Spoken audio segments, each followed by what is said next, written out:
Hello friends, welcome to my YouTube channel Deepak learn life में आपका स्वागत है। आशा करता हूँ, उम्मीद करता हूँ आप सभी अच्छे होंगे। तो जैसा कि आप सभी को पता है कि आपके सीटेट को लेके केवल और केवल 9 दिन बचे हैं। अब इन 9 दिनों में आपको सिर्फ कुछ नहीं करना है, पूरा दम लगा देना है भाई। बस आपके अंदर एक ही चीज़ होना चाहिए आपके दिमाग में कि बस मुझे सीटेट क्वालिफाई करना, चाहे कुछ भी हो जाए। टारगेट मेरा एक ही है, गोल मेरा एक ही है कि मुझे सीटेट क्वालिफाई करना, चाहे कुछ भी हो जाए। बार बार दे चुके हो, दे दे के थक चुके हो। बस ये आपका लास्ट अटैम्प्ट होना चाहिए, बस लास्ट अटैम्प्ट समझ के ही दो इस एग्ज़ाम को। अगर आपके अंदर जरा सा भी अगर आपके अंदर एक भी छोटा सा भी अगर मिस्टेक है और ये भी है कि नहीं इस बार नहीं हुआ तो नेक्स्ट बार दे दूंगा भाई, बस आपका यही मिस्टेक आपको ले डूबेगा। यही मिस्टेक है जो आपको पास नहीं होने दे रहा है भाई, मैं आपसे कह रहा हूँ। यही मिस्टेक है जो आपको पास होने से रोक रहा है। जब भी एग्ज़ाम देने जाओ पॉजिटिव माइंड सेट होना चाहिए। एकदम अपना दिमाग को इस तरीके से मेंटेन रखो पॉजिटिव तरीके से। किसी की नेगेटिव बात को मत सुनो, कोई भी बोले नेगेटिव बात को बिल्कुल मत समझो। कोई कितना भी का पेपर इतना हार्ड इतना टफ आता है, आपको कुछ नहीं सुनना है। अपनी मन की सुननी है, अपने दिल की सुननी है कि हमें क्या करना है, हम इस काबिल हैं या नहीं है। पॉजिटिव एटीट्यूड रहना चाहिए। नेगेटिव कई सारी यूट्यूब पर वीडियो बन जाएंगी, कोई कुछ कहेगा कोई कुछ कहेगा। खुद की सुनो भाई, किसी की मत सुनो। मैं आपसे एक ही बात कहता हूँ, खुद की सुनो, खुद के अलावा किसी की मत सुनो। कोई कुछ भी कहे एग्ज़ाम के बारे में, आपके अंदर अगर आपने पढ़ाई की है तो खुद ही आपके अंदर ये चीज़ महसूस होगी, खुद ही आपके अंदर ये पॉजिटिव एटीट्यूड होगा कि हाँ मैं इसको निकाल दूंगा। और अगर मैं देखूँ तो सीटेट का एग्ज़ाम बस इतना ही टफ हुआ है कि पहले क्वेश्चन जो कथन और निष्कर्ष वाले आते थे, अब वैसे क्वेश्चन मतलब पहले नहीं आते थे, लेकिन अब ये क्वेश्चन आने लगे कथन प्लस में निष्कर्ष वाले। ये क्वेश्चन पहले जो होते थे वो नहीं आते थे। बस इतना ही है कि जो प्रश्न पहले नहीं आते थे वो अब कथन और निष्कर्ष वाले इतने आने लगे। बस ये भी ज़्यादा कठिन नहीं आते हैं अगर आप अच्छे से अगर पढ़ भी जाओगे। मैं आपसे बार बार ये बात कहता हूँ, अगर आपने प्रीवियस ईयर पेपर PYQ अगर आपने लगाए हैं, मैं आपसे कहता हूँ 2 साल के लगा लो। 2020 से लेके 2024 तक के लगा लो भाई। यार कितने होंगे, ज़्यादा होंगे 6-7 होंगे, ज़्यादा नहीं होंगे, खूब होंगे तो 8 होंगे।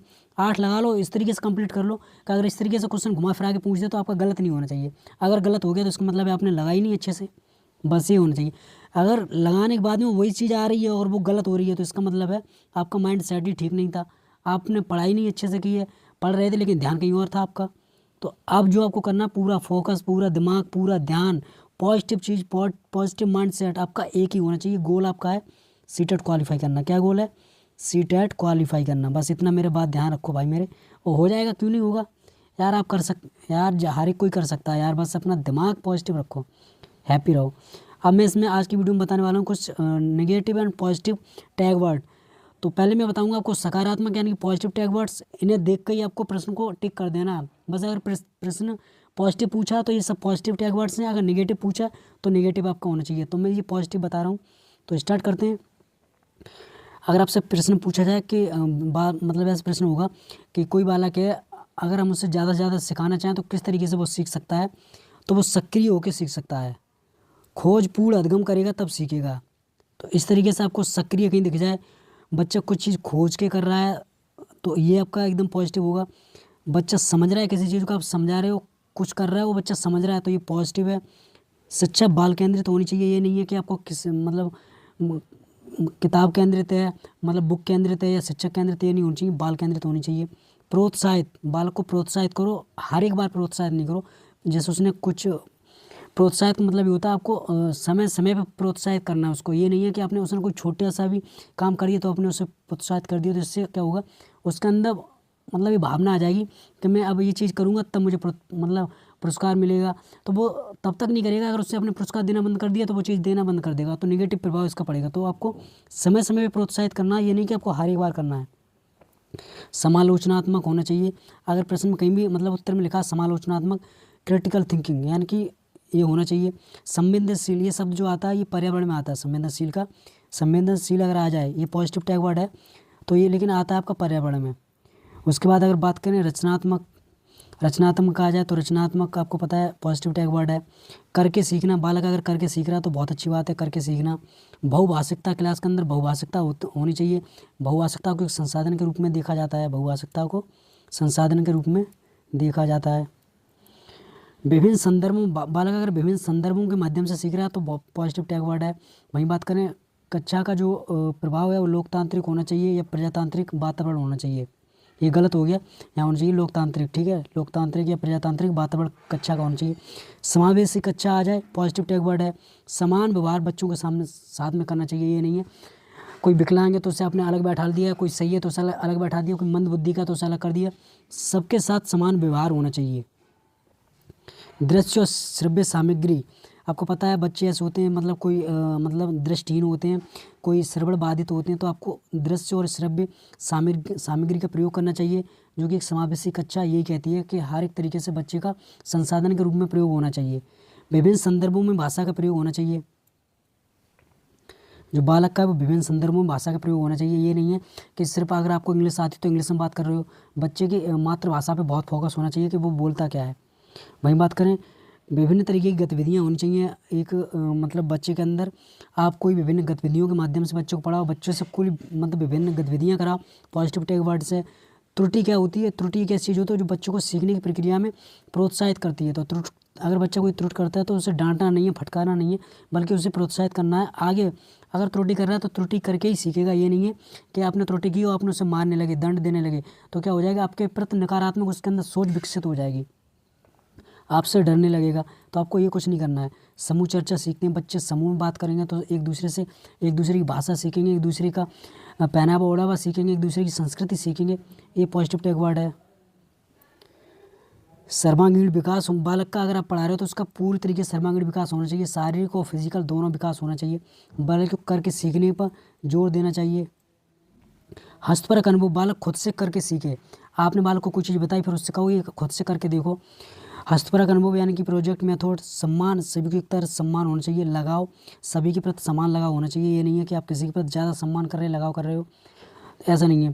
प्रोत्साहन पॉजिटिव है। जिज्ञासा, बच्चे के अंदर आप कोई स्टोरी पढ़ा रहे हो तो बच्चे के अंदर जिज्ञासा होनी चाहिए, उसके अंदर जिज्ञासा पैदा करनी चाहिए कि हाँ इस तरीके से उसके अंदर ये चीज़ चले, आपसे प्रश्न पूछे। ये सब क्या है? पॉजिटिव टैग वर्ड है।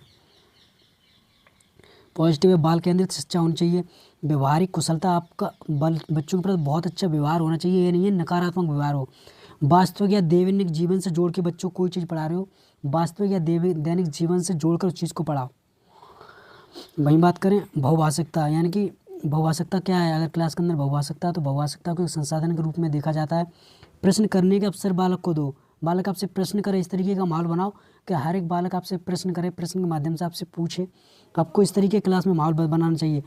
पोर्टफोलियो का प्रयोग करें। पोर्टफोलियो का मतलब ये होता है बालक का पूरा बायोडाटा, बालक स्कूल आने से लेकर बालक दिनचर्या पूरी आपके पोर्टफोलियो में होनी चाहिए। पोर्टफोलियो का पूरा प्रयोग आप करो। सहयोग और सामाजिक गतिविधियाँ, क्षेत्र भ्रमण, अनुभव, बालक के साथ में ये सब चीज़ कराओ। ये सब क्या है? पॉजिटिव टैग वर्ड है। उन्मुखी व्यवहार, यहाँ गलत हो गया, यहाँ जो होना चाहिए ये है उन्मुखी व्यवहार। उन्मुखी व्यवहार होना चाहिए बालक के प्रति। बच्चों के विचार को प्रायोरिटी आपको देनी है। बच्चा क्या चाह रहा है, बच्चा क्या सोच रहा है, बच्चा क्या करना है, पहले उससे कर रहा है उसे करने दो, देखो क्या कर रहा है। गलत कर रहा है तो हम उसे रोकेंगे, अगर वो गलती करके सीख रहा है तो उसे हम सिखाएंगे। बच्चे के अंदर सृजनात्मकता होनी चाहिए, मौलिकता होनी चाहिए, नवीनता होनी चाहिए, लचीलापन, धारा प्रवाह, ये आपके अंदर होना चाहिए। लचीलापन, धारा प्रवाह, नवीन तरीके से बच्चे को कर करके सिखाओ। तो ये सब क्या थे? पॉजिटिव टैग वर्ड से। अब हम बात करेंगे निगेटिव। तो निगेटिव में अगर किसी भी प्रश्न में मतलब उसने प्रश्न में पूछा कि बालक को कैसे पढ़ना चाहिए, तो अगर उसमें आ जाए कि केवल बालक को किताब से ही पढ़ना चाहिए, तो केवल आ गया गलत, सिर्फ गलत, मात्र गलत, ही आ जाए गलत। ये सब निगेटिव है। निष्क्रिय, बालक निष्क्रिय होकर क्या सीख सकता है? निष्क्रिय नहीं होने देना है। मानकीकृत कोई भी चीज़ नहीं है। बालक का कोई परीक्षण कर रहे हो, ये नहीं कि मानकीकृत आपने एक ही मतलब उसके हिसाब से कर रहे हो तो कोई मानकीकृत, ये नेगेटिव टैग वर्ड है। दंड नहीं आपको देना, बालक को समझाना है, पढ़ा के प्यार से समझाना है, सजा नहीं देनी है। बालक के अंदर भय नहीं पैदा करना कि आपने भय पैदा कर दिया, सब निगेटिव टैग वर्ड है। व्याख्यान, ये क्या होता है? ये मतलब छोटी क्लास के लिए नहीं होता, ये बड़ी क्लास के लिए होता है। तो छोटी क्लास में आपको व्याख्या नहीं देना है। बालक स्टोरी के माध्यम से समझेगा, आपको अपने हाव भाव करके दिखाओ तब बालक सीखेगा। तो ये सब निगेटिव है। परिभाषा, बालक नहीं समझेगा, ये सब निगेटिव है। छोटी छोटी बात पर पुरस्कार देना, मैंने बोला था बालक को हर एक छोटी छोटी बात पर पुरस्कार नहीं देना। ये नहीं कि आपने उसने कुछ अच्छा काम कर दिया पुरस्कार दे दिया, ये सब गलत है। रटना, बालक कोई चीज़ को रटे नहीं, उसे करके दिखाओ, करके समझाओ, वो चीज़ को तुरंत समझे। याद करना निगेटिव है। स्मरण करना गलत है। वेदन और अभ्यास, अगर वेदन और अभ्यास आ जाए, ये पुस्तक केंद्रित, ये सब निगेटिव है। शिक्षक केंद्रित निगेटिव है। हतोत्साहित नहीं करना है आपको। कलन विधि, ये जो कलन विधि होती है, ये मैथ के प्रश्न में आपको ये सब देखने को मिलेगा, कलन विधि। तो ये निगेटिव है, अगर मैथ में आ जाए कलन विधि निगेटिव है। वेदन और अभ्यास, ये न्यू निगेटिव टेक वर्ड्स है। तो पॉजिटिव और निगेटिव टेक वर्ड मैंने आपको जो बताया, इस तरीके से आपको देखने हैं।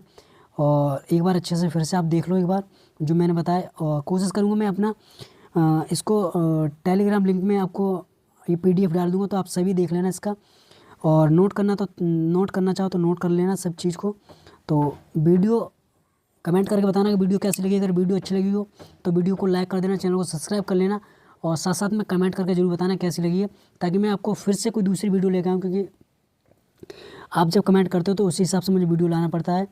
तो मैं भी मतलब मोटिवेट होता हूँ कि हाँ, मुझे इस तरीके से वीडियो बनाना चाहिए, आपकी क्या ज़रूरत है। तो वीडियो पसंद आए तो चैनल को सब्सक्राइब जरूर कर लेना।